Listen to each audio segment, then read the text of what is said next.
अम्मा जी, बाबूजी, जीजा जी, हम बच्ची के अपना साथ ले जाए चाहता नहीं। हम उनका अच्छा से पालन पोषण करब अपना खुद के हाथे से। प्लीज हमके दे दी। अरे ना ए बहनी, हम बच्चिया के ना दे। अरे गाँव पुर का कही हो कि मतरिया मर गई कि ददेवा पोतिया का ना पालन पोषण कर पौलस। हाँ बिटिया, हमने के बहुत बदनामी हुई। बच्चिया के ना ऐसे हमने के पास रहता। देखी हमरे भाभी की यही निशानी बाटे, एकरा के हमने से दूर ना करी। अम्मा जी, अम्मा जी, अम्मा जी, प्लीज। हमार सखी तो हमके छोड़ के जा चुकल बाड़ी, लेकिन हमार सखी की आखिरी निशानी बा। हम रवा से विनती करत तानी, हमके बच्चे दे दी, ना तो हम जी ना पाए। हाँ समझन जी, ये बचिया एकरा के दे दी ना, न तो ये हरदम दुखी रही। हमने एगो बेटी के तक खोइए देनी सा, अब दूसर बेटी खोई के हिम्मत नहीं के। हाँ समझन जी, वो सही कह रहल बिया। कम से कम ओकरा सहारे ते जी ली, ना तो ही रोते रोते मर जाए। वो सब तो ठीक बाटे, बाकी हमनी के कैसे जियल जाइब जा। माई, दूसर कभी दुख तकलीफ समझल जाला। अरे ले जाए दे। हाँ समझे जी, ले जाए दे, हमन के बाद में पहुंचा दे जाए। हाँ समझी जी, बड़ी कृपा होगी। अच्छा तो ठीक बा, बाकी जब हम कहब ना तब रउआ लोग पहुंचा जाइब जा। हाँ हाँ पहुंचा दे जाए। ठीक बा। ला।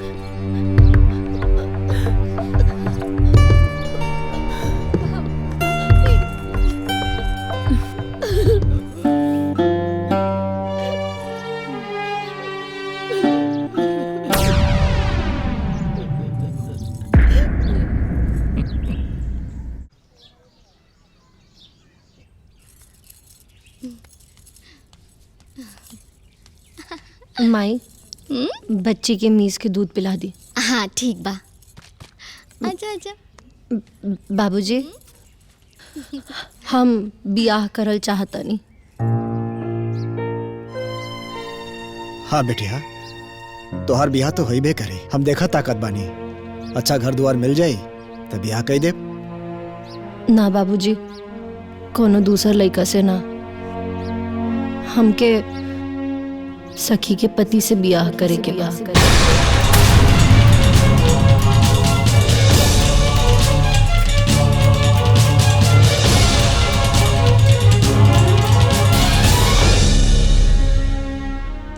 ई का कहता बेटिया, ई दुनिया में और लड़का बा लोग तो जरूरी बा कि?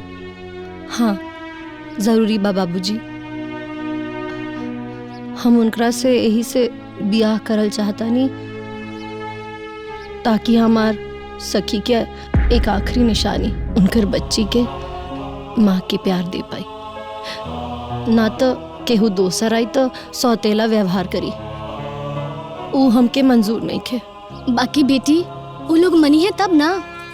ना मनी है तो मुंह मांगा दहेज दे दिया, मान जाई है। समझी जी, पाहुन का कहीं ना कहीं तो बियाह करबे कर ले, तो काहे ना हमने के ए बेटी से कर लेता नहीं। अच्छे रही, राउर के पतो मिल जाए अब बचिया के माई। बात तो तू सही है कहत बड़ा। अब संकोच ना करी, आप बस हाँ करी। लेन देन में कोनो कमी ना करब, आप जैसन चाहब वैसने होखी। हाँ, हमने के यही इच्छा बा कि हमने के बिटिया घर में आ जाई, तब बचिया के दुलार प्यार मिल जाए। का हो तोहार का विचार बा? समझी जी ठीक है कहत बाड़ी जी, कम से कम लड़की तो जानल सुनल मिल जाई। हाँ कर दी ना बाबूजी, भाभी बहुत सुंदर भी तो बाड़ी।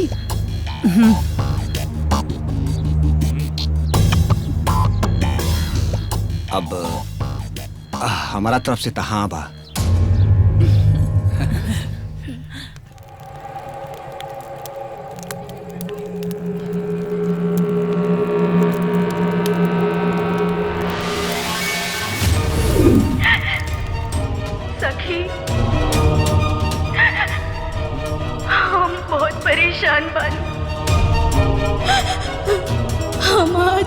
अपना ससुराल वालन के बारे में तो से कुछ ना बताऊनी।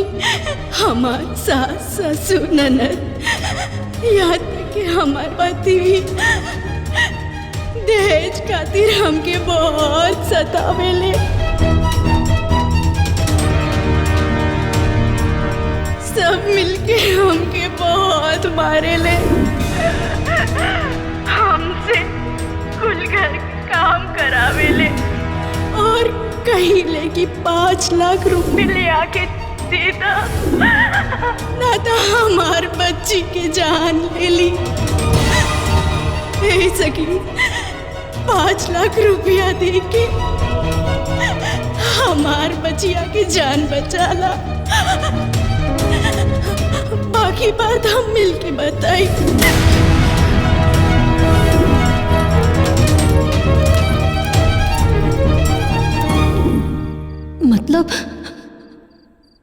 मतलब हमार सखी के मौत कोनो दुर्घटना ना बल्कि सोची समझी साजिश है। ओकर हत्या भइला।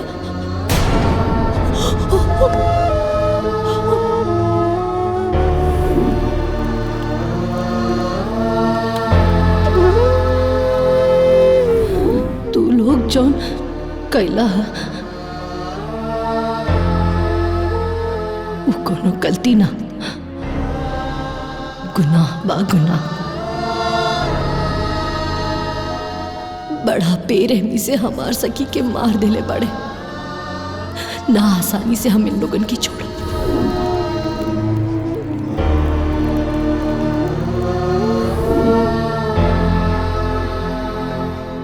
ये लोग तो पे बहुत अत्याचार कैले ना, बड़ा बेरहमी से तो के मरले। हम तो से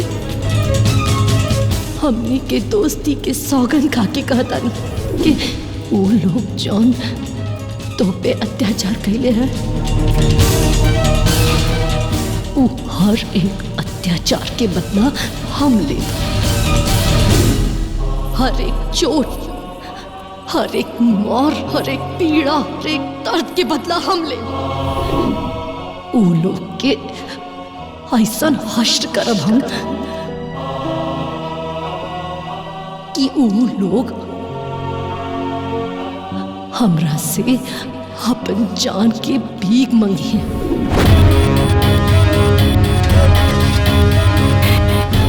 वादा बा, वादा बाई तो हार बड़की सखी के सखी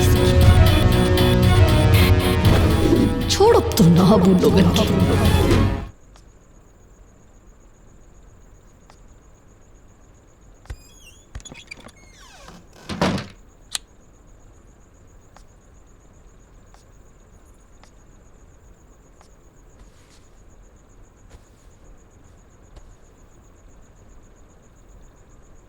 देखा आभा,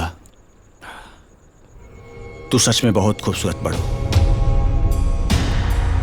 हम तोरा के बहुत पहले से पसंद करीला। जब तोरा के हम पहली बार अपन शादी में देखली तब से तोरा के हम पसंद करे लगली। लेकिन का करती, हमार ब्याह तोहार सखी से तय हो गए रहल। हम चाह के भी कुछ ना कर सकत रहली।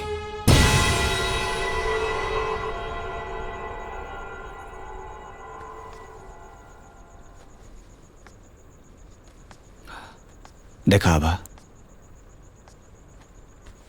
एक बात कही, अगर हमार ब्याह तोहर सहेली से तय ना भी रहत ना तो हम तोहरे से ब्याह करती। अगर हमार सखी के कोनो भी तरीके के तकलीफ होखे तो राउर खैर नहीं के।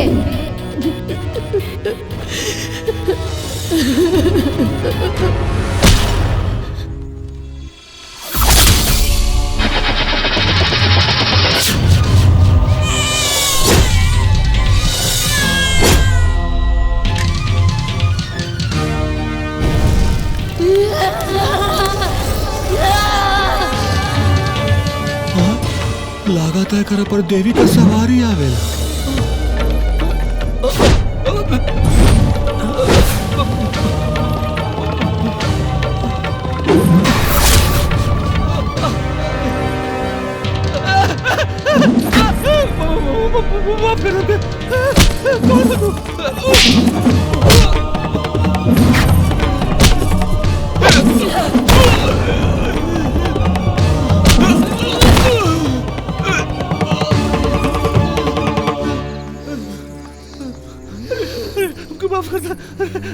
हमके छोड़ दे, हमके छोड़ दे, हमके माफ कर दे।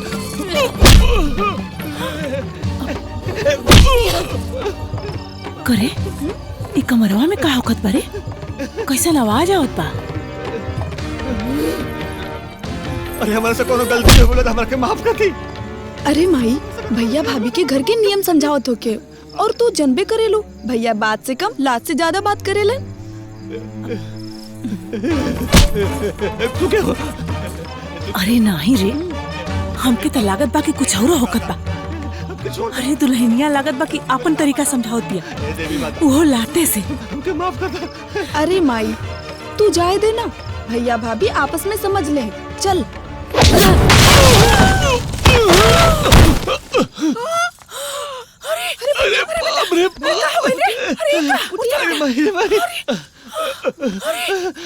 अरे भाई, पूछीन, बस जान बच गई। और ऊपर देवी का सवारी आवेला। देवी का सवारी?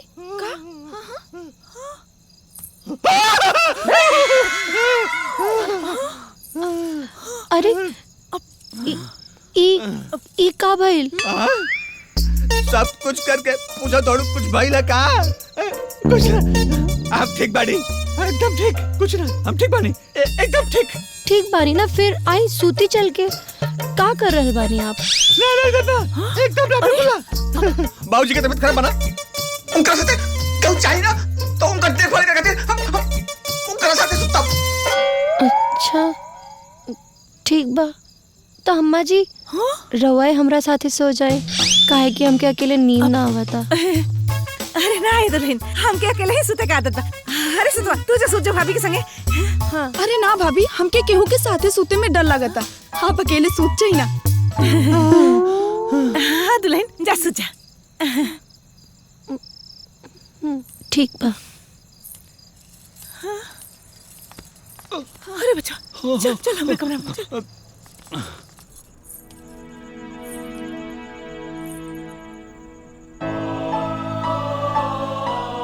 सखी, तू देख लो ना हम का कहीं। ये तो बस शुरुआत रहे, तू देखत जा। एक एक करके हम हर एक इंसान से तोहरा ऊपर कैल अत्याचार के बदला ले। हर एक के साथ वैसे नहीं करब जैसा वो लोग तोहरा साथे कैले बाड़े।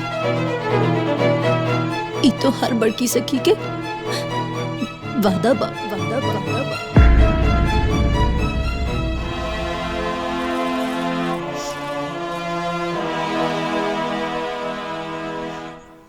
श्वेता के माई जरा बहुरिया तो दिखाई। सुनले बानी राउर बहुरिया बहुत सुंदर बिया। हाँ, सिला कमाई कहत रहलिया, पतोहिया बड़ी सुंदर बिया, तनी दिखाई ना पतोहिया के। अरे बहिनी, अब हम का दिखाई, रउआ सब खुदे उठ के देख लही जा।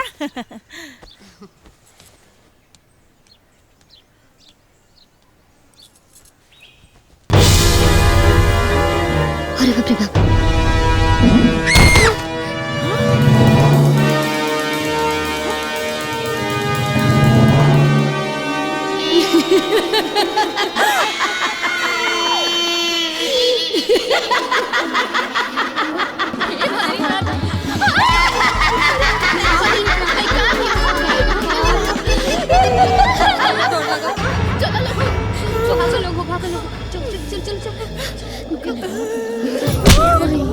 कैसन बहु ले बड़ू? बाप रे दादा हो दादा, का हो गइल देखलियो माई।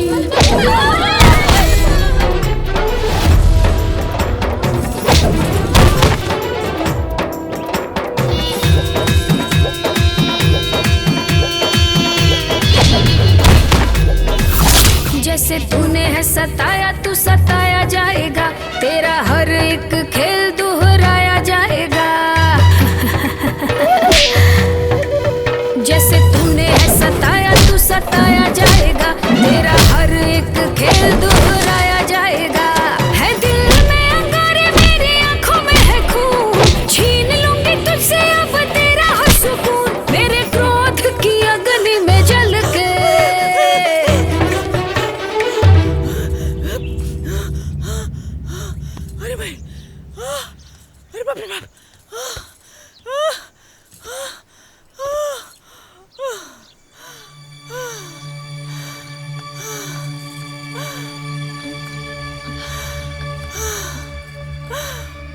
अम्मा जी का भइल अम्मा जी का भइल रहुआ ऐसे हाफत काहे बानी? कुछ ना दुल्हन, अरे कुछ ना केवल वो कहा ना कि गर्मी लगत बा। अच्छा हम रहुआ खातिर पानी लेके आवत हनी। नहीं दुल्हन, हमके पानी नहीं कुछ नहीं चाहिए। तुझा तुझा तुझा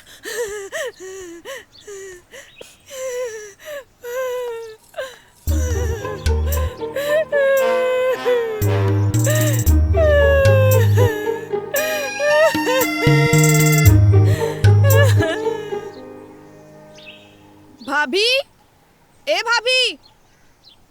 हाँ बच्ची का भइल? भाभी हमके चाय बना के लाके दे दा, हमरे सर में बहुत दर्द बा। ठीक बा, चाय बना के हम रख ले बानी किचन में, जाए जाके खुद से छान के पी ली। अरे भाभी रउआ के तन को संकोच नहीं के लागत हा?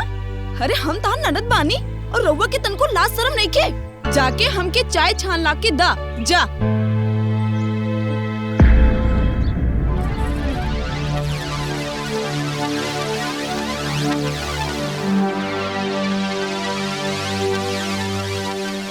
भाभी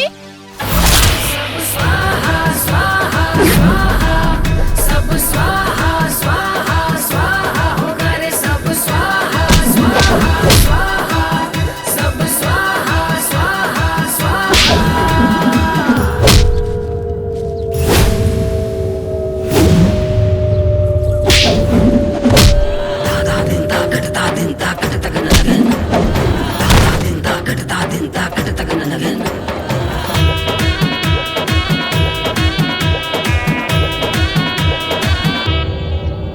जो तेरा है हुरूर हम तोड़ेंगे जरूर, तुझे धरती पे हम कहीं का ना छोड़ेंगे।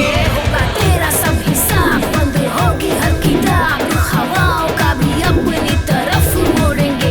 मेरे क्रोध की अग्नि में जल के ई झुमका हमार सखी देले बा, ई उनकर हाथ के निशानी बाटे, ई हम ना दे सकेनी जी। होगा रे सब स्वाहा स्वाहा।